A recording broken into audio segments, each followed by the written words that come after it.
Hi, Nate. So lovely to be here with you today. Thank you for being here.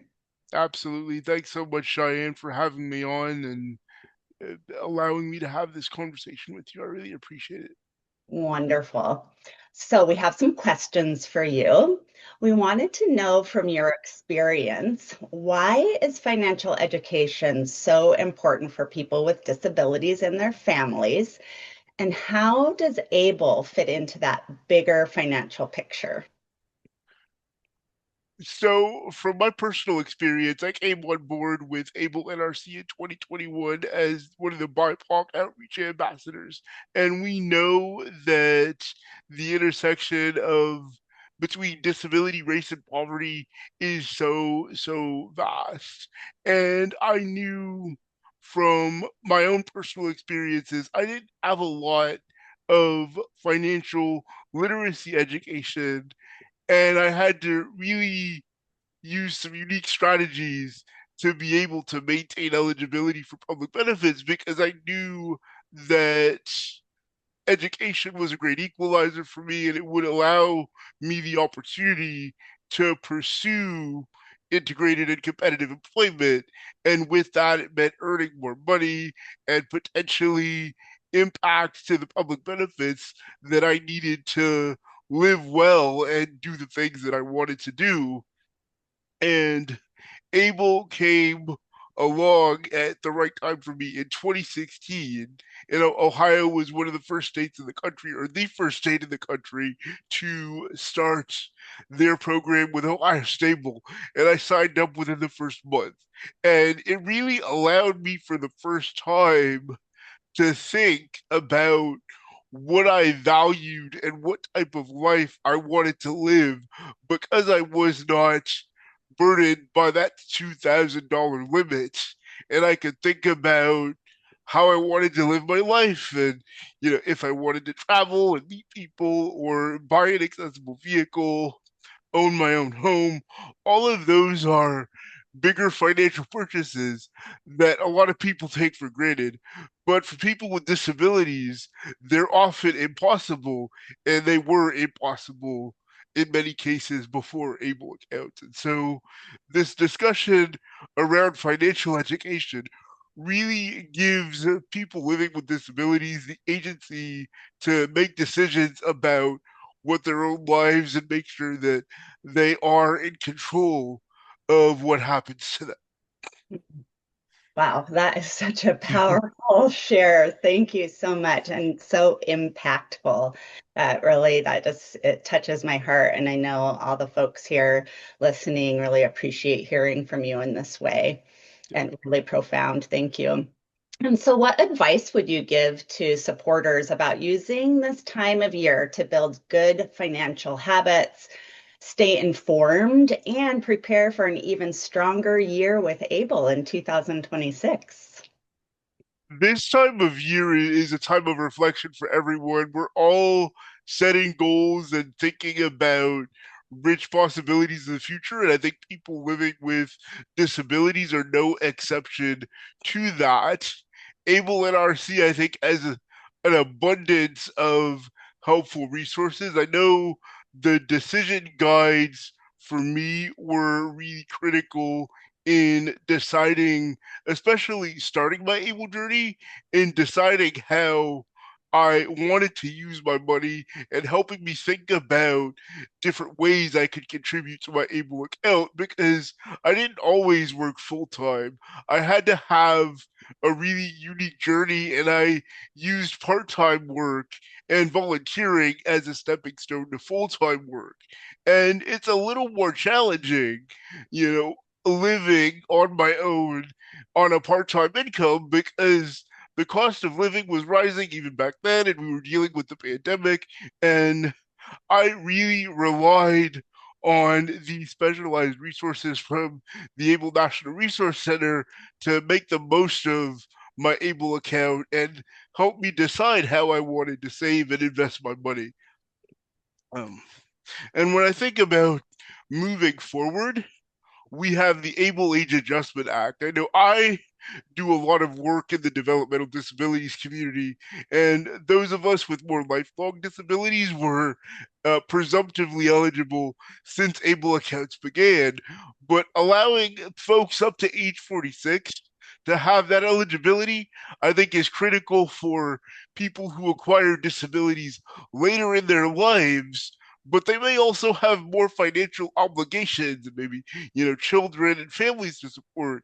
And ABLE gives anybody so much flexibility when thinking about their financial goals, whether it's retirement, whether it's preserving someone's eligibility for public benefits, or saving for short or long term goals, or providing for day to day expenses. Hmm. Wow, thank you so much, Nate. Yes, there's so many powerful tools that I know Able National Resource Center has, and I'm so happy you've been able to utilize those and put those to work. Is there any special financial tool that you've used for your own financial management besides the decision guides, or a tool that you'd recommend to others to help people save more? And then also, yes, with that Able Age Adjustment Act, I mean, it's so exciting that so many more people will be qualified. So Yeah. I know the share here, it just is so important that we get to hear from just the hit the ground running, what it's really like, what tools are really valuable, and yeah, how just to support people further. For me personally, I love the ambassador stories, learning firsthand how people are using their Able accounts. And I when I was first learning to use my Able account and opening my Able account, I remember seeing a webinar with Tim and Edward and how they shared their stories and had a lot of success with it. And that motivated me to open my Able account. So I think a big part of advocacy is storytelling, and people living with disabilities often gain a lot of information through their peers and not necessarily through formal support systems. And so I think the ambassador core is a really critical way to drive that message home. And in terms of resources on the website, I love the podcasts that you all used to develop. I have been inspired to kind of work through my own podcast, and I also regularly share the Able Roadmap to Independence as well. Oh, fantastic. Yes, thank you for sharing that. And amazing about the podcasts as well. And yeah, it's so insightful to hear too about the normalization between peers and the inspiration that we can gain through the connection with peers and the support that we can do it too. So thank you for sharing that. That's really, yeah, it's really beautiful. So, are you hearing about how stable debit cards are being used by people's circle of support? Yes, I am hearing that more and more people are utilizing the debit cards that go along with their Able account for the increased flexibility to make a purchase. Some folks who have trusts are directing their trust to contribute to an Able account and then using the debit card to be able to help them meet their day-to-day needs. That flexibility for them is incredible in comparison to, the traditional ways folks would have to draw money from a trust. And it also allows anybody who makes direct contributions to the account, it makes it easier to purchase and track the spending through the Able account. So I think they're a vital lifeline for folks, particularly as they learn to save money. And it also gives the account some additional utility as kind of like a checking account as well, so that they can use that to meet their day-to-day needs instead of having to wait for, an ACH transaction or a paper check to access the funds in their account. Yeah, yes. Thank you so much for sharing that. It just sounds like it's just so valuable, that empowerment and then the flexibility, as you said. Yeah. Great. Well, thank you, Nate. And I know we're going to hear from you here in a little bit as well, with a few more questions. So I want to thank you for these first questions, and we'll be back with you here in a few moments. Absolutely. Thanks so much. It's my pleasure. Nate, what Yes. barriers do you hear about from people that may be preventing them from opening an Able account? While able accounts are a valuable tool, I am hearing some common barriers from people that are interested that may keep them from applying or making the most usage out of their account. The first main barrier I hear from people is that they have difficulty with technology and using the account.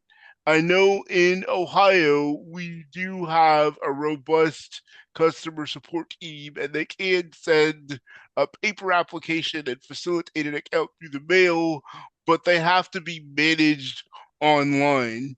And so that creates a barrier for some people. And I try to support with conversations that help people think about resources in their lives and in their communities that might be able to help them manage the online processes of the account, because that's what's able to keep the fees lower, and it also just provides more instantaneous access to the account, and it just makes it easier to process and follow, even though for some folks that can be a barrier. So it's about identifying resources that are available in that person's life and can provide ongoing follow-up. Secondly, I would say there can be real issues with finding funds to contribute to an account.